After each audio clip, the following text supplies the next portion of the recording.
Hollywood, California presents Chapter 2 of a new air show. The star of the show, Gene Herschel, in his greatest of all roles. The title of the show, Dr. Christian.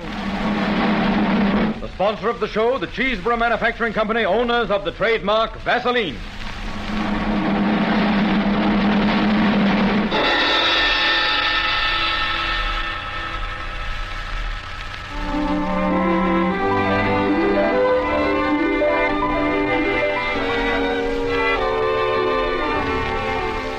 For years, Gene Herschel was one of the outstanding character actors of pictures. Then came the day that he was assigned to the part of the country doctor in the 20th Century Fox production of that name. And Gene Herschel became one of the foremost stars of Hollywood. It gives us great pleasure to be able to bring to you the extraordinary gifts of this great artist in the kind of role that made him famous and that he made. As Paul Christian, the doctor of River's End, Gene Herschel has in store for you many hours of absorbing, heartwarming drama to high-spot your Sunday afternoons this winter. We take you now without further delay to the doctor's office, where the irrepressible Judy Price, his secretary, is typing a letter. Dr. Christian is just returning from his morning calls. Any phone calls while I was out, Judy? Mrs. Ross, she said you got the medicine okay. That's fine. And Charlotte Dixon, she's coming over to see you. Oh, did you read what it said about her in the Enterprise this morning? No, I haven't had a chance to look at the paper. Well, listen to this. Local poetess wins acclaim. Mrs. Steve Dixon, whose verses have appeared from time to time in the Enterprise, has received national recognition with her poem, Penelope, which appears in the current issue of the New Arts magazine. Well, how nice. According to the editor of the New Arts magazine, Mrs. Dixon strikes a new and unique note in American poetry. There's part of the poem printed here, too. Listen to this and tell me if it gives you a lift. Penelope with tear-dimmed eyes watches the mocking sea. No sail appears, bringing her loved one back. A gray expanse, as empty as her heart. A mist-filled wind, as bitter as her tears. Well, say, now, that's pretty good. Hello, Dr. Paul. Hello, Judy. Hello. Oh, hello, Charlotte. Come in. You were just reading your poem. Pretty nice breaking into print this way. Oh, did you like it? Well, I thought it was wonderful. But,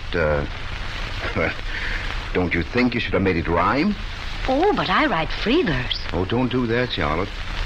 If it's good enough to be printed, it's good enough to be paid for. No, you see, free verse, Doctor, is the new form of poetry. And modern poetry is an expression of emotion. Something which reflects the poet's mind. Oh, you mean it's blank verse? Well, But then I guess I don't know much about modern poetry. No one does. It's in a transitional state, emerging from obsolete, decadent forms as a butterfly bursts from its chrysalis. Huh? Yes, I see. But what I came in for, may I talk to you for a moment in private? Why, sure, Charlotte. Come on in here. Oh, Judy, when you finish those letters, will you leave them on my desk? Sit down, Charlotte. I hope there's nothing wrong. Oh, I'm not ill or anything like that. It's simply that you're the only man I know well enough to turn to. I want your advice. Dr. Christian, I've decided to get a divorce from Steve. Oh, so? Well, aren't you a little surprised? Oh, I don't know. I wouldn't blame a woman for divorcing a man who beats her. Dr. Christian, you know very well Steve has never even spoken a cross word to me. No, not when he's sober. When he's drinking, you know. He doesn't drink.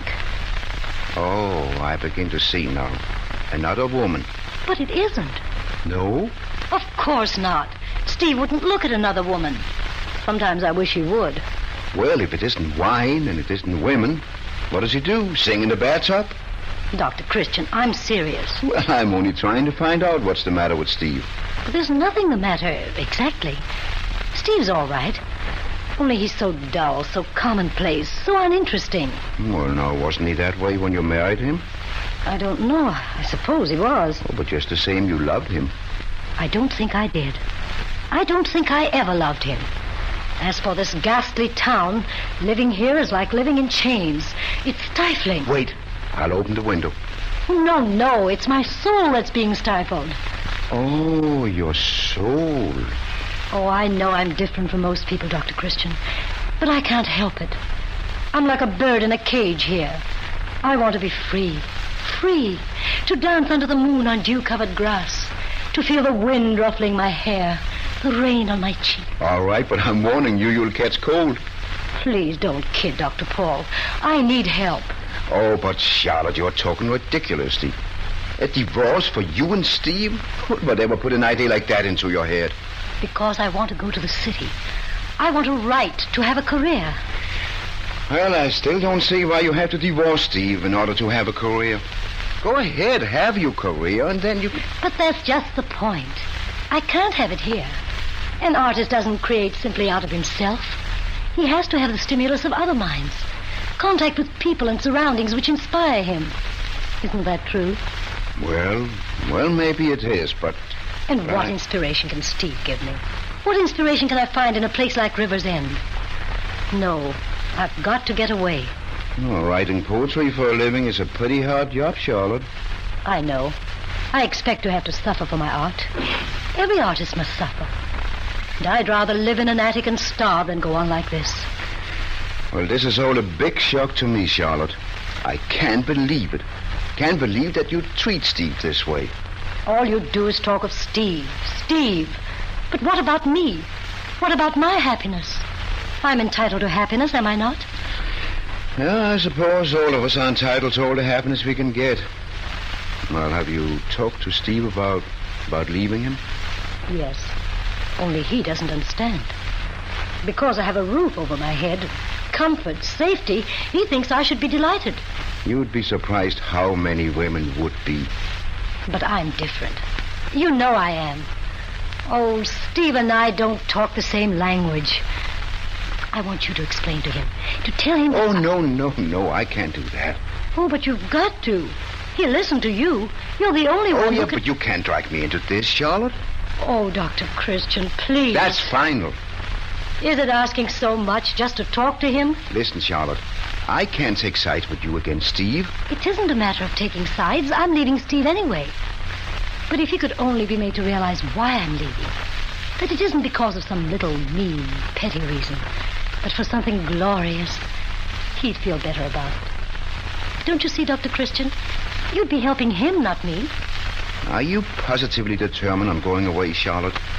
Yes. And you're sure you don't love Steve? I'm certain of it. All right. I'll have a talk with him. You and Steve be here in my office at 6 o'clock. Till then, you'd better think it over. Life is a long, dark road to walk alone. For me, the road is not entirely dark. Beyond the shadowy eastern hills, the dawn is breaking.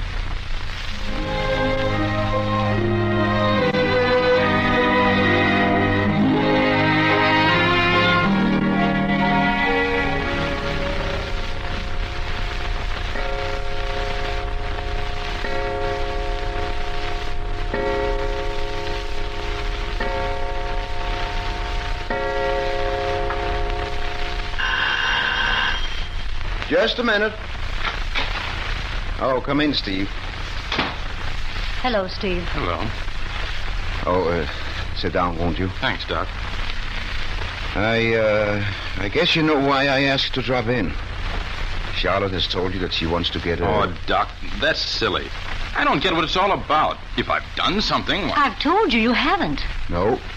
Neither of you has done anything except to be born human beings with emotions and feelings that don't always behave the way you'd like them to behave. But if she's sore at me, there must be... Now, look, Charlotte.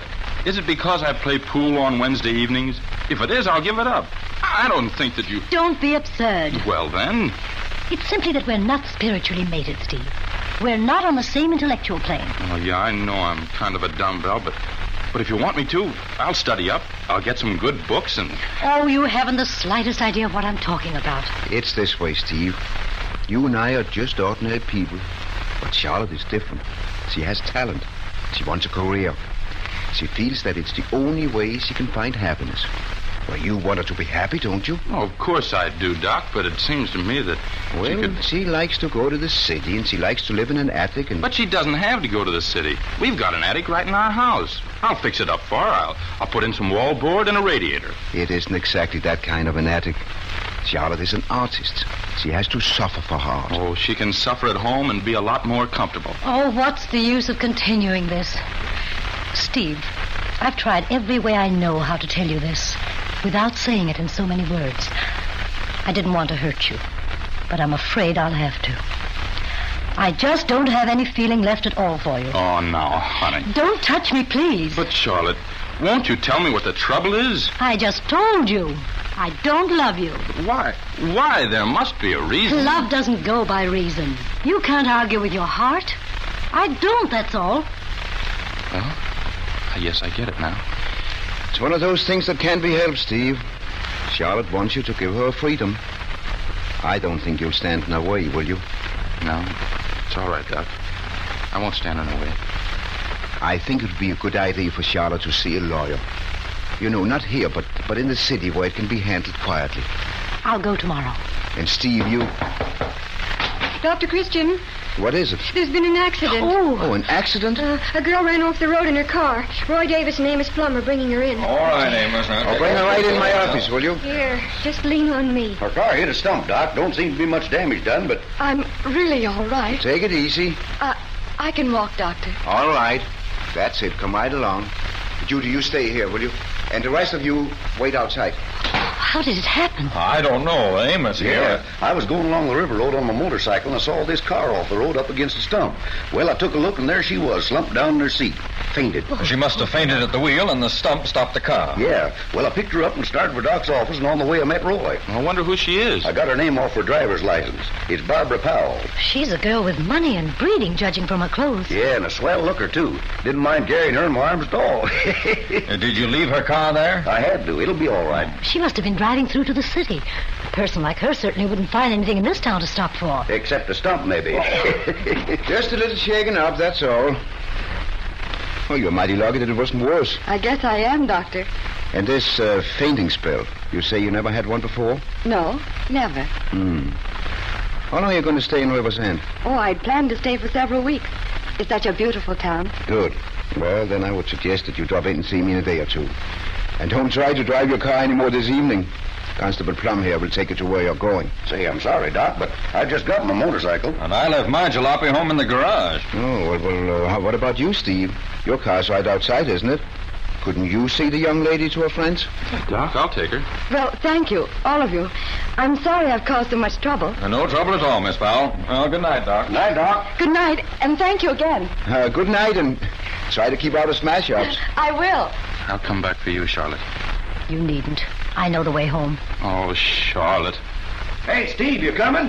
Yeah, I'm coming. Well, Charlotte, it's all settled now. You'll soon be free. Happy? Wonderfully happy. Now at last I can begin to live. I hope you didn't mind me asking Steve to try Miss Powell. Why should I mind? I'm sorry for her, that's all. He'll bore her to death.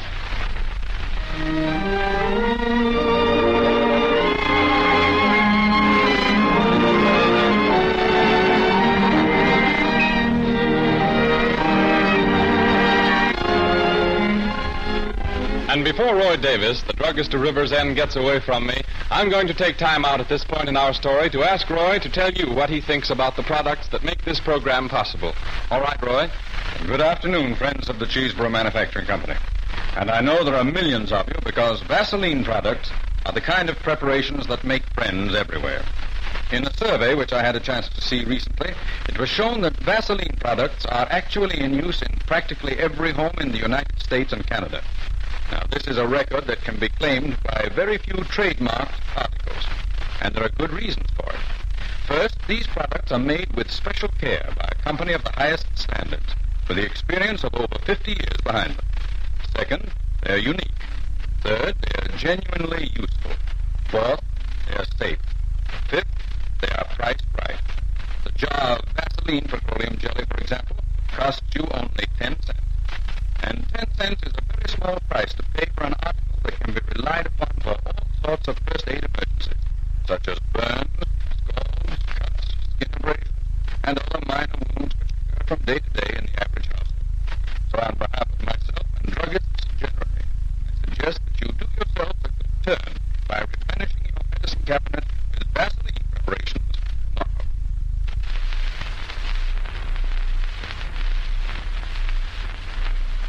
Thank you, Roy Davis. And so we return to our story of Dr. Christian of River's End, which stars Jean Hersholt in the title role. The time, about a week later. The scene, the River's End annual picnic, where Barbara Powell is quite a center of attraction. We find her dancing with Steve.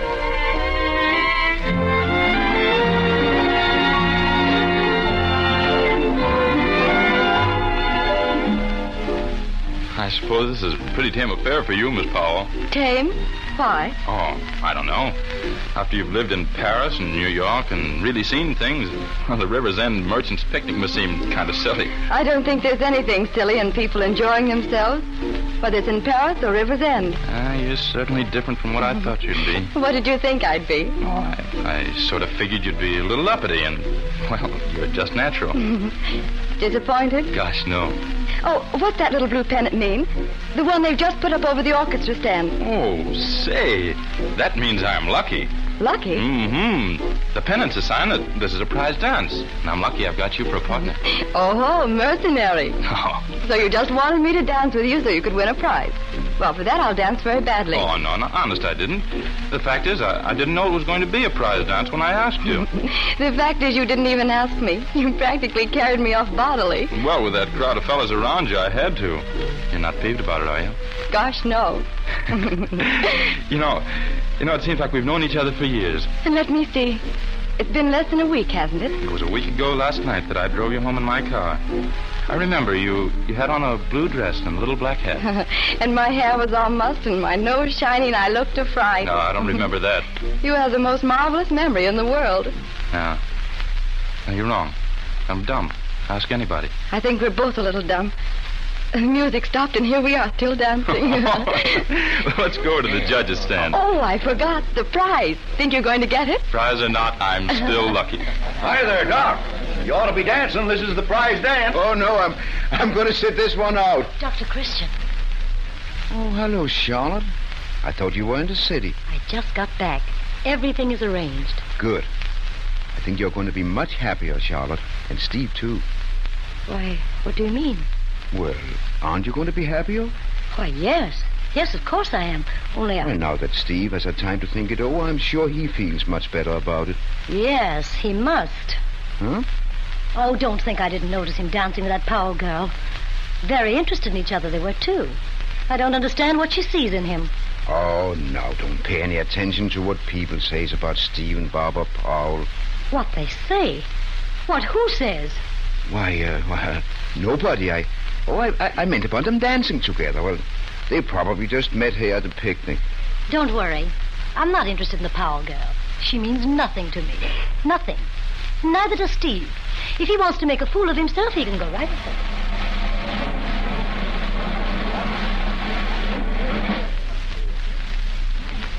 Ladies and gentlemen, your attention, please. Quiet, please, quiet. The first prize for the handsomest couple on the floor goes to Miss Barbara Powell and Steve Dixon.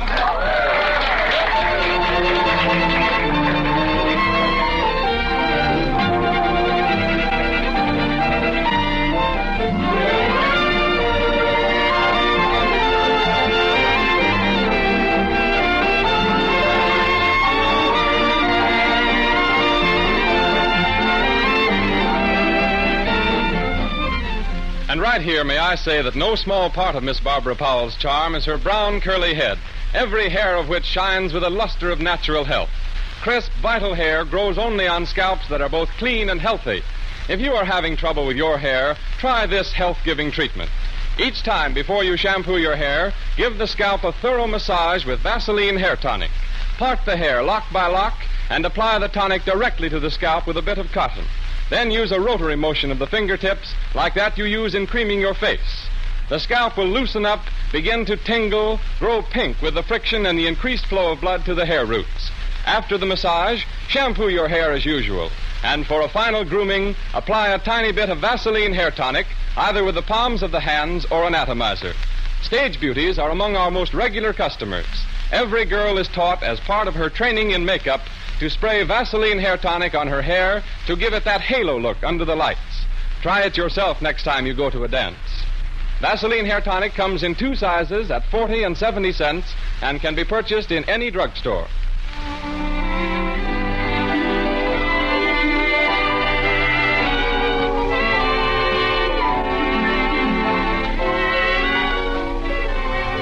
And now we take you back to River's End. The time is a week later in the afternoon, and the scene is laid in Dr. Christian's office. Any phone calls, Judy? Steve Dixon. He's on his way over to see you. Oh. Look, it's none of my business, but just why are you so interested in helping Charlotte divorce Steve? Well, now, Judy, it's this way. Charlotte is ambitious. She wants a career. She wants to go to the city and start writing. She'll start writing soon enough. Writing home for money. Oh, you're mistaken, Judy. Charlotte has talent. Who says so? She does. She has something down deep inside her that burns and throbs. That isn't talent. That's heartburn. Oh, no, you take this too lightly. Charlotte is willing to make a big sacrifice for her career. Charlotte's always willing to make a big sacrifice, as long as she sacrifices someone else. What she needs is a good spanking. Oh, it won't be all roses for her. She's going to be hurt, too. Yes, but not in the right place. I went to school with Charlotte, and she's not the type... Christian, I've got to see you. Speak of the etc., etc. Why, of course, Charlotte. Judy, I'll be busy for a moment. Come in my office, Charlotte. Close the door, please. All right. Charlotte, what are you so excited about? Nothing's going wrong with the divorce? I don't want a divorce. What? What's that? You don't... It's all been a mistake. A terrible mistake. I've been thinking it over. Well, now, here, you're letting your emotions run away with you. Well, I'm surprised. You're not an emotional type. You're intellectual. What's happened?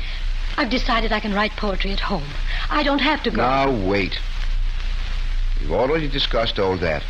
An artist has to have contact with people and surroundings which can inspire him. You can't get that here. And you know how uninspiring Steve is. I don't care. She's not going to get rid of me that way. Get rid of you? Well, who's trying to get rid of you? That Powell girl. You know perfectly well she's interested in Steve. You can't fool me. Charlotte. Barbara Powell is a wealthy, sophisticated young woman. Steve wouldn't appeal to her. I tell you, I know what I'm talking about. She's an adventuress. She came to River's End and we took her in and then... And then she took you in, huh? Well, she won't get away with it. You wait and see. Well, I'm disappointed in you, Charlotte. Deeply disappointed. To think that you're throwing away your career, your whole life in a fit of jealousy. Just the same, I'm not going to divorce Steve. Well, if that's the way you feel... Oh, Judy, as soon as Steve Dixon... Oh, hello, Steve. Come in here a minute. Well, Charlotte's changed her mind, Steve. It's been a mistake, Steve. I'm not going to divorce you. I want you to come home. Well, I don't know about that, Charlotte. You don't know. You see, I've made other plans. Oh, you can't be in love with that Barbara Powell. You just can't. There's no reason. Love doesn't go by reason, Charlotte. You can't argue with your heart. Oh. Now, please, Charlotte, you mustn't. I don't... Well, what I want to say is... Yes, Charlotte. Steve doesn't want to hurt you, but you know he might be as tired of you as you are of him. I don't care if he is. She's not going to have him. I won't let him go. Now, hold on. That isn't fair. What about his happiness? He's entitled to happiness the same as you are, or anyone else. Are you going to stand in his way? Yes, I am. Well, I've tried to help you, and this is the way it turns out. Oh, I know. It was all my fault. You wrote a poem once about Penelope. So I suppose you know the story of Penelope. She let her husband go away from her, and she had a hard time getting him back. Well, I wish you luck. Oh, Steve, you understand, don't you? Sure. I was a long time getting it till you told me in words of one syllable. But now I understand perfectly. You don't love me. Oh, but when I said that, I'm hoping that now I've found someone who does. And what's more, she doesn't care much for poetry. Oh, how can you treat me this way? And she likes River's End. In fact, she's crazy about it. It doesn't stifle her at all. And she thinks the people here are swell. Oh, Steve, if you'll only give me another chance. I'm sorry, Charlotte, but from now on, I'm going my own way, along my own road. Yes, it's like I've read somewhere. And beyond the shadowy eastern hills, the dawn is breaking. Goodbye, Charlotte. No, Steve. Wait. Now, what's the use? We can never make a go of it. We're not on the same intellectual plane. Oh, I can't keep this game up. I'm no good at it. I don't love Barbara Powell at all. Only you. Steve. Oh, darling. Steve. Charlotte. Well, it looks like I'm not wanted in here.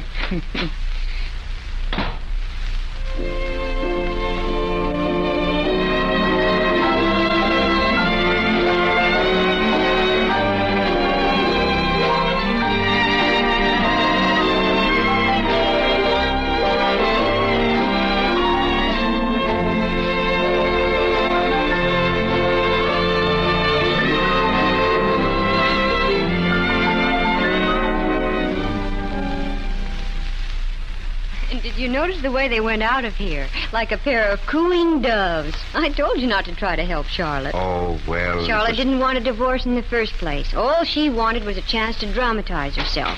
She thought Everybody at home? Oh, hello, Barbara. I just dropped in to say goodbye. Well, I see you kept out of a smash-up. Sit down and get your breath. No, I haven't got a minute. I'm driving back to town, and I want to get there before dark. Oh, too bad you're going. It's been nice having you with us. And I've had loads of fun.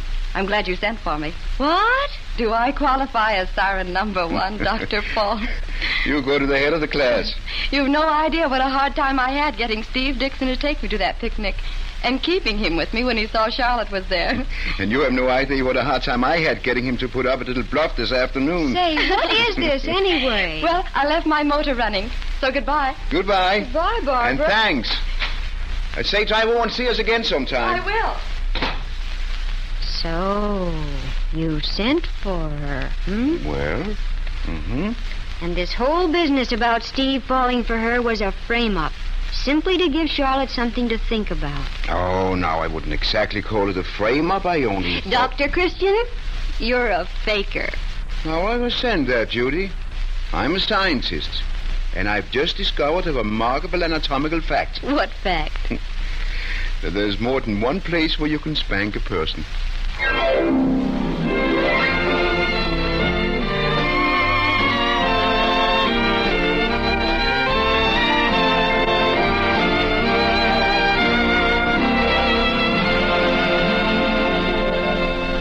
And thus we conclude Chapter 2 in the story of Dr. Christian of River's End. But lest we give you the impression that all young women are dissatisfied at home these days, listen to this one. I'm one of millions of girls who live at home and keep house, and like it. One thing I promised myself when I married, I would never get to look like a household drudge, even if I do all my own work and take full care of the baby. 2 of my greatest chores are washing the dishes 3 times a day and laundering the baby's things. Both of them so hard on the hands. So I bought an extra jar of Vaseline jelly, which I keep right on the shelf over the kitchen sink. The minute I'm through with the dishes, I rub some into my hands. I find it soothing and healing. The red wrinkle look soon disappears. My cuticles stay smooth. My nails are no longer dry and brittle. This is a very easy home remedy for dry, chapped, rough hands. And cheap, too. Only 10 cents a jar. Do take a tip from me and try it. Thank you, young lady. When you purchase Vaseline products, look for the trademark Vaseline on the package.